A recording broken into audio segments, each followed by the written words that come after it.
What's up guys? නම ලී. ඔයා ෆැට් ලොස් කරන්න බලාපොරොත්තු වෙනවා නම් මෙන්න මේ වීඩියෝ එක ඔයාට වටිනවා. අද වීඩියෝ එකේ මම ඔයාලට දෙනවා ෆැට් ලොස් කරන්න බෙස්ට් ප්‍රැක්ටිසස් 5ක්. මේ ප්‍රැක්ටිසස් 5 ඇප්ලයි කරොත් ඔයාගේ ෆැට් ලොස් අරමුණට ඔයාට සාර්ථක වෙන ප්‍රවණතාවය වැඩි කරගන්න පුළුවන්. මේ ප්‍රැක්ටිසස් 5 ඇප්ලයි කරා කියලා basic of fat loss, basic fundamentals of fat loss වෙනස් වෙන්නේ නැහැ. ඔයාට මොන ජෙනටික් ප්‍රශ්නේ තිබ්බත්, මොන හෝමෝන් ප්‍රශ්නේ තිබ්බත්, මොන ලයිෆ්ස්ටයිල් ප්‍රශ්නේ තිබ්බත් ඔයාට ෆැට් ලොස් කරන්න ඕනේ නම් physical laws of the universe, right? energy law එකක් තියෙනවා. ඒ energy law එක අනුව වැඩ කරන්න ඕනේ. ඕනම dieting strategy එකක්, keto වෙන්න පුළුවන්, intermittent fasting වෙන්න පුළුවන්, whatever. ඕනම strategy එක fundamentally වෙන්නේ කැලරි හිඟයක් ඇති කරන එක. ඒ කැලරි හිඟ ඇති කරේ නැත්නම් I'm sorry, ඔයා මොන practice එක apply කරත් ඔයාට බෑ net fat loss එකක් දකින්න. කොහෙන් හරි deficit එක ඇති කරන්න ඕනේ. It can be by accruing muscle mass, slowly increasing your BMR, body composition එක වෙනස් වෙන්න දෙනවා. beginner කෙනෙක් වෙන්න පුළුවන්, නැත්නම් detrained වෙච්ච කෙනෙක්, කාලේ training නොකර ආපහු එන කෙනෙක් වෙන්න පුළුවන්. different situations වලදී different ක්‍රම පාවිච්චි කරලා අපිට body composition එක වෙනස් කරන්න පුළුවන්. හැබැයි basics of fat loss, fundamentals of fat loss, physical laws of the universe වෙනස් වෙන්නේ නැහැ. Okay. දැන් බයිලා ඇති young, it's not baila, it's reality. දැන් young best practices 5 ගැන කතා කරන්න. ඔගොල්ලෝ daily calorie intake එක අහලා ඇති, maintain කරනවා ඇති. good. mistake එකක් වුණාම ඒ calories මං හිතනවා මේ වෙනකොට ඔගොල්ලෝ ඉස්සරහ එන දවස් වලින් අඩු කරන්න හදනවා කියලා. මොකද එතකොට ෆැට් ලොස් වලට බාධාවක් වෙන්නේ නැහැ. ඔයා එක දවසක් මිස්ටේක් එකක් කරා කියලා අපි හිතමු එක දවසේ කැලරි 500ක් වැඩිපුර දැම්මා කියලා. ඔයා පොඩි බර්ගර් එකක් කනවා, right? ඔයාගේ දවසේ ටාගට් එක තිබ්බේ 2000යි. දවස් 7 යනකොට 14000යි. ඒ 14000ට අමතරව 500ක් ඔයා දානවා. දැන් ඔය 500 ඔයා අපි කියමු වෙන්ස්ඩේ දැම්මා කියලා. දැන් තර්ස්ඩේ, ෆ්‍රයිඩේ, සැටර්ඩේ යනකොට ඒ 500 ටික ටික ඔයාට අඩු ගන්න පුළුවන් ඔයාගේ ඩයට් එකේ. අපි හිතමු 2000ක් දානවා වෙනකොට 1850ක් දානවා. 150 හැවා 3ක් විතර එකතු වෙනකොට 450 500කට කිට්ටුයි, right? එතකොට සතියේ යනකොට weekly calorie budget එක ඔයා maintain කරනවා නම් multiple days පාවිච්චි කරලා ඔයා calories balance කරනවා නම් ඔයාට ඔයාගේ fat loss අරමුණට බාධාවක් නැතුව යන්න පුළුවන්. හැබැයි මේක පිස්සෙක් වගේ කරන්න යන්න එපා. right? දවසක් calorie 3000ක් කනවා, දවසක් නොකා ඉන්න ඒ වගේ විකාර කරන්න එපා. මං කියනවා ඩිසිප්ලින් එකේ වැඩේ කරන් යනකොට daily calorie intake එකක් establish කරලා daily වැඩේ කරන් යනකොට backup pack හැටියට තියාගන්න ඔයාගේ weekly calorie budget එක. okay. මම 2000ක් කෑවාද හෙට 2000ක් කනවා, but Wednesday මට party එකක් තියෙනවා. මං මගේ කෑම වලින් මම වෙනදට අඩු කරනවා. හැබැයි ඒත් ගොඩක් වෙලාවට මට අමතර calorie 500ක් වගේ වැටේ. මං surplus එකකට ගියොත් මම ඒ 500 මගේ අරමුණට යන්න කලින් මම burn off කරනවා. activity level එක පොඩ්ඩක් වැඩි කරලා වෙන්න පුළුවන්, calories පොඩ්ඩක් අඩු කරලා වෙන්න පුළුවන්. but අර weekly budget එකක් ඔළුවේ තියෙනකොට ඒක කරගන්න ලේසි. daily එක විතරක්ම ගැන හිතන්නේ නැතුව. fat loss වලට daily එකට වඩා weekly එක, bi weekly එක, monthly එක, 3 month, 6 month, 12 month. guys, fat loss කියන්නේ කරලා නවත්තන දෙයක් නෙමෙයි, කරලා maintain කරන දෙයක්. ඔයාගේ actual effort එක, well not actual effort, a large part of your work starts when you go to your goal. ඔයාගේ අරමුණට ගියාට පස්සේ තමයි ලොකු වගකීමක් පටන් ගන්න ඒ goal එක maintain ගන්න. කරලා නවත්තන දෙයක් නෙමෙයි. මට සමහරවල්ලාට කොල්ල message කරලා කතා කරන විදිහට තේරෙනවා මේගොල්ලෝ හිතන්නේ මේ මාස 6ක් කරලා නවත්තන දෙයක්. ඇඟ හදලා නැවතනවා. ඊට පස්සේ කරන්න ඕනේ නැහැ. fat අඩු කරාම ඊට පස්සේ practices continue කරන්න ඕනේ නැහැ. ඔයාට ඔයාගේ body එකේ condition එක level එකක තියාගන්න ඕන නම් sorry, ඒකට මහන්සි වෙන්න ඕනේ. අකමැති වුණත් අවශ්‍ය muscle mass එක, අවශ්‍ය fat percentage එක maintain කරන්න අවශ්‍ය work එක දෙන්න ඕනේ. ඒක ජීවිත කාලෙම දෙන්න ඕනේ. ඒකයි මම මගේ channel එකේ මෙච්චර කාලයක් තිස්සේ මම ඕගොල්ලන්ට encourage කරන්නේ. මේක lifestyle එකක් කරගන්න, obsession එකක් කරගන්න එපා. තමන්ගේ ජීවිතේ වෙනත් දේවල් තියෙනවා, ඒවට focus කරන්න. මූලික දේවල් වලට fitness, muscle building, fat loss පාවිච්චි කරන්න, ඔයාගේ life experience එක වැඩි කරගන්න. ඔයා වයසට යනකොට ඔයාට හම්බෙන independence එක, quality of life එක ගැන හිතන්න. okay. guys, දෙවැනි best practice එක ඔයගොල්ලෝගේ weekly calorie budget එක ඇතුළේ තියාගන්න fun calorie budget එක. අපි උදාහරණයක් හැටියට ගමු වාට දවසට කැලරි 2000ක් තියෙනවා කියලා. ඒ 2007න් වැඩි කරන්න 14000යි සතියට. ඔය 14000න් අපි 1500ක් විතර තියාගන්නවා සතිය ඇතුළත එන්ජොයි කරන්න. වා චීස් ග්‍රෑම් 100ක් කන්න කැමති නම් කැලරි 400යි ඒක වාට එකතු කරගන්න පුළුවන් ඔය ෆන් කැලරි බජට් එක ඇතුළත. ඔය මතක තියාගන්න චීස් ග්‍රෑම් 100 ප්‍රෝටීන් ග්‍රෑම් 25කුත් තියෙනවා. so එතකොට you can manage your protein and have fun also. වා චීස් කන්න අකමැති නම් වා චොක්ලට් කන්න කැමති නම් ඒක එකතු කරගන්න පුළුවන්. වා සතියකට සැරයක් කොහේ හරි රෙස්ටොරන්ට් එකකින් කන්න කැමති නම් ඒක එකතු කරගන්න පුළුවන්. ෆන් කැලරි බජට් එක විසඳන ප්‍රශ්නේ මේකයි. අපි ඩයට් එක ෆලෝ කරන් යනකොට අපිට එකම දේ කාලේ එපා වෙනවා. අපි ආස කරන දේවල් නොකා ඉඳලා එපා වෙනවා. එක මොහොතකදී අපි දුර්වල වෙනවා. අපි වෙනතට වඩා කන්න පටන් ගන්නවා. අන්න එතන තමයි ප්‍රශ්නේ තියෙන්නේ. හැබැයි ඕකට අපි ප්ලෑන් කරලා අපේ එන්ජොයිමන්ට් එකට කැලරිස් ටිකක් තියාගත්තොත් අපේ සක්සස් එක more guaranteed. Weekly calorie budget එකක් තියෙනවා. ෆන් කැලරි බජට් එකක් තියෙනවා. දැන් ඔය ප්ලෑන් එකෙන් පිට ගිහිල්ලා ඔයා චීට් මීල් එකක් ගත්තොත් ඔන්න ඔතනදී තමයි ඊගව බෙස්ට් ප්‍රැක්ටිස් එක එන්නේ. ගොඩක් වෙලාවට ඔයා චීට් මීල් එකක් ගනි. ඔයාගේ ප්ලෑන් එකෙන් පිට ගිහිල්ලා ඔයා අමතර කැලරිස් 500ක් 600ක් 1000ක් උනත් දාන්න පුළුවන්. කොච්චර ෆන් එකක් ප්ලෑන් කරලා ඒක කරන් ආවත් වැරදෙන අවස්ථා තියෙනවා. දැන් උතනදී බෙස්ට් ප්‍රැක්ටිස් එකක් තියෙනවා ඔයගොල්ලන්ට ඇප්ලයි කරන්න පුළුවන්. චීට් මීල් එකක් ගත්තොත් එතනට සීමා වෙන්න. ඒ චීට් මීල් එක එන්ජොයි කරන්න. then get back to your normal routine ඔයාගේ normal meals වලට ගිහලා ඔයාගේ normal discipline consistency එකත් එක්ක දැන් වැඩේ කරගෙන යන්න.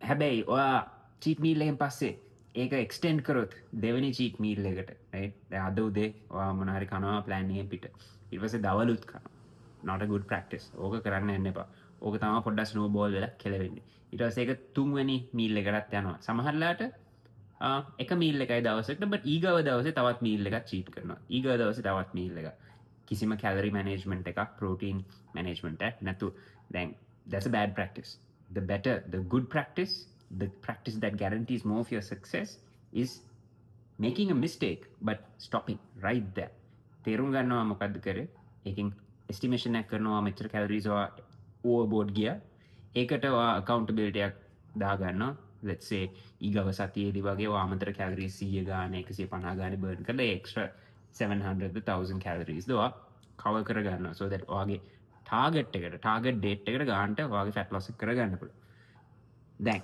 ඔයා හැබැයි පුරුද්දක් විදියට ඕනමට වඩා චීට් මීල්ස් ගත්තොත් too frequently එක මීල් එකකට පස්සේ දෙවෙනි මීල් එකකට ගියොත් පළවෙනි දවසට පස්සේ දෙවෙනි දවසට ගියොත් ඔයා අර මහන්සිලා ඇති කරපු ෆැට් ලොස් එක මැකිලා යන්න පුළුවන්. එක පැත්තකින් ෆැට් ලොස් කරන කෙනෙක්ට most important දේ වෙන්නත් පුළුවන් මේක. මොකද muscle building. muscle building කරනකොට මතක තියාගන්න weight එක ටිකක් වැඩි වෙනවා. එතකොට weight එකත් එක්ක ඔයාගේ water percentage එක fat percentage එකත් වැඩි වෙනවා. එතකොට මේ muscle building කියන දේ කරන්න ඕනේ සාමාන්‍යයෙන් healthy fat range එකක ඉන්නකොට. unhealthy fat range එකක ඉන්නවා නම් first target get into the healthy fat range.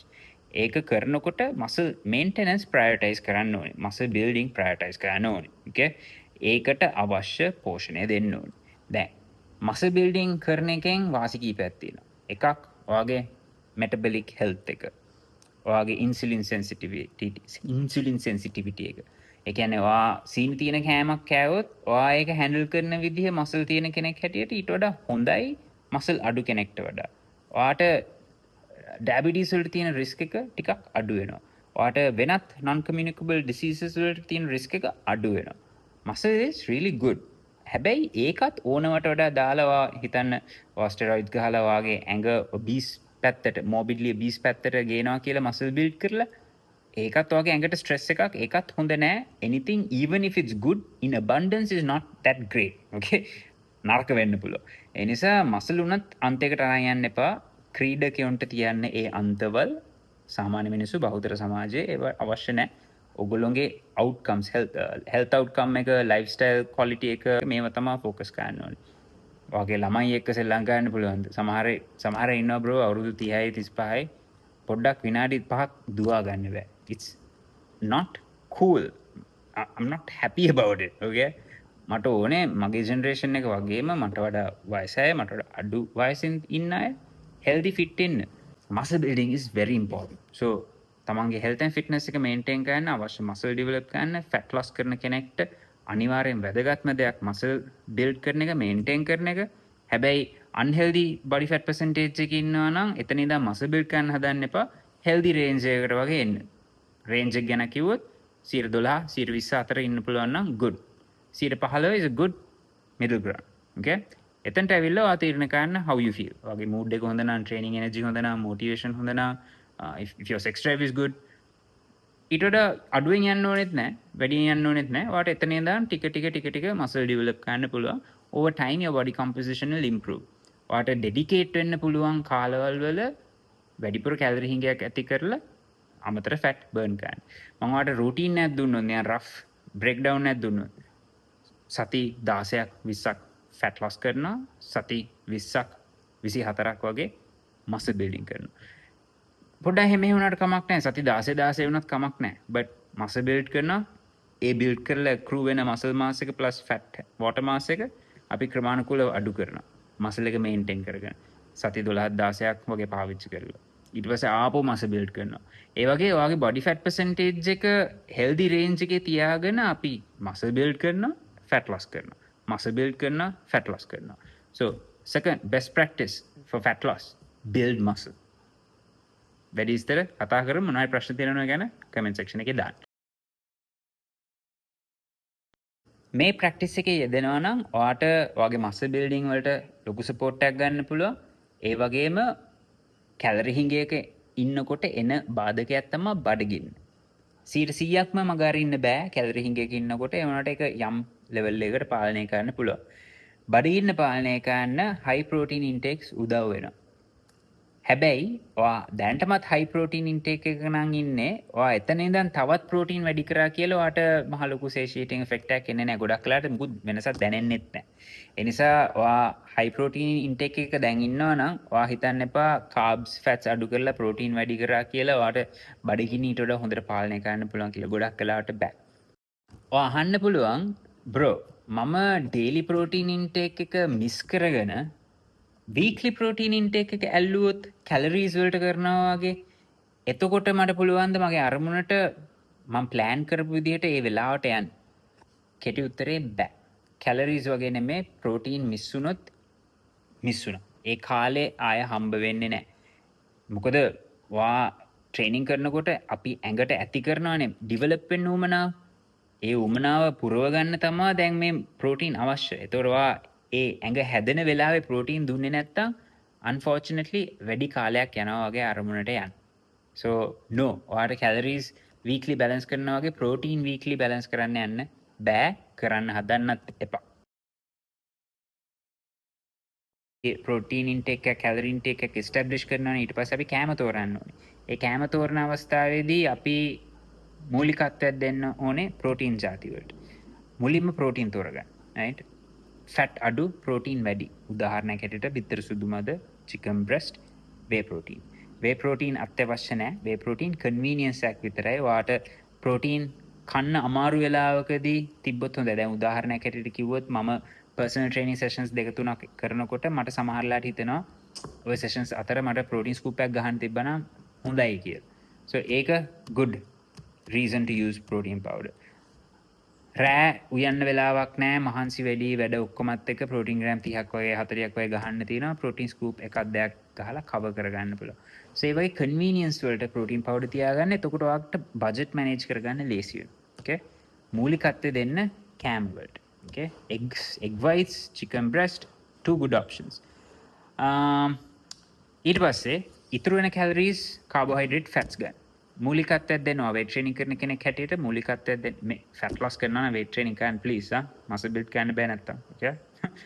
cardio විතරක් කරන්න එපා. I hope you watch my videos man. Newcomers, you don't know no? weight training අනිවාර්යෙන් කරන්න fat loss කරනවා නම්. That's again a non-negotiable on my program. okay? weight training කරන්න ඕනේ. weight training කරනකොට protein ඕනේ, carbohydrate ඕනේ. carbohydrate අපේ ඇඟේ තැම්පත් වෙනවා ග්ලයිකෝජන් හැටියට. මේ ග්ලයිකෝජන් ස්ටෝර්ස් හොඳට තිබ්බොත් තමයි ඔයාට actually හොඳට weight training කරන්න පුළුවන්. මොකද අපි low එච්චර ටෙක්නිකල් යන්න ඕනේ. කාබෝහයිඩ්‍රේට් වැදගත්. කාබෝහයිඩ්‍රේට් තෝරගන්නකොට තන්තු බහුල කාබෝහයිඩ්‍රේට් තෝරන්න බලන්න. එතකොට ජීර්ණය වෙන රේට් එක අඩු වෙනවා. එතකොට ලේවල්ට එකතු වෙන වේගය අඩු වෙනවා. ආය මතක තියාගන්න අපි කෑම වේලක් කනකොට අපි බත් ටික කාලා ඒක දිරවනකම් බලන් ඉන්නේ නැහැ. ඊට පස්සේ ප්‍රෝටීන් කාලා දිරවනකම් බලන් ඉන්නේ නැහැ. අපි ඔක්කොම අනාගෙන කන්නේ අපි ලංකාවෙන් අපි ඔක්කොම අනාගෙන ගන්න රයිට්. එහෙම කනකොට අපේ බඩට ඔය ඔක්කොම කෑම වැටෙනවා. ඒතකොට ඔක්කොම ජීර්ණය කරන්න බඩ මහන්සි වෙනවා. ඒතකොට ටෝටල් ග්ලයිසිමික් ලෝඩ් එක තමයි වැදගත් වෙන්නේ අපේ බ්ලඩ් ෂුගර් වලට වෙන එෆෙක්ට් එක ගැන හිතනකොට. ඒතකොට කවුරුත් ඔයාට කාබෝහයිඩ්‍රේට් ඩීමනයිස් කරන්න හැදුවොත් ඒගොල්ලන්ට කියන්න මම වා කනවා වගේ හාල් කාලා බලන් ඉන්නේ නැහැ ඒක දිරවනක. දිරවල ලෙවල් 2 රා ගන්නක. අපි ටෝටල් ග්ලයිසිමික් ලෝඩ් එක තමයි බලන්නේ කෑම වේගය. ඕකේ? එතකොට කාබෝහයිඩ්‍රේට් ඩයබටිස් තියෙන කෙනෙක්ට වුණත් ඇක්ටිවිටි ලෙවල්ස් හයි නම් ඒගොල්ලොන්ගේ ඩයට් එකේ කාබෝහයිඩ්‍රේට්ස් තියෙන එක වැදගත්. ඕකේ? ඔයා ඩොක්ටර් කෙනෙක් නම් මම වැරද්දක් නම් කියන්නේ කමෙන්ට් එකක් දාන්න මම අපොලොජයිස් කරලා වීඩියෝ එකක් හදන්න. මොකද carbohydrate demonize කරන්න නරකයි. It's a good macronutrient. Not essential, it's a good macronutrient. ඒකෙන් අපිට ගොඩක් ප්‍රයෝජන ගන්න පුළුවන් macronutrient එකක්. Okay? So weight training කරන කට්ටිය yes carbohydrate ගන්න කපලා දාන්න එපා 100%. fats ගන්නකොට බලන්න තෙල් ಜಾති නැති කරන්න. කිරි ಜಾති නැති කරන්න. කිරි කියන්නේ පොල් කිරි වගේ දේවල් නේ. මොකද ගොඩක් ගෙවල් වල ওই ප්‍රශ්නේ තියෙන ගොඩක් අයට ලංකාවේ ඩයට් එක අවුල් ගිහිල්ලා තියෙන්නේ දාන තෙල් කිරි ප්‍රමාණයත් එක්ක. මොකද ඒවැ ගොඩක් කැලරීස් තියෙනවා. නේ. ඒවෙන් ඔය ෆැට් ගන්න යන්න එපා. ඒවා ඩයට් එකෙන් සම්පූර්ණයෙන් උනත් අතාරින්න. අතෑරලා රට කජු ආමන්ඩ්ස් ඇවකාඩෝ අලිපේර මම දන්නවා ලංකාවේ සීසනල් බට් ඒ සීසන් එකට කන්න ඒ බැට් එක කන්න බැරි කන්න it's good it's healthy for you right seeds වට්ටක්ක ඇට bro ඔය ගෙදර ගින වට්ටක්ක ගෙඩිය කපලා ඇට ටික අරන් වේලලා තියාගන්න it's a good things the healthy things for you okay then yeah that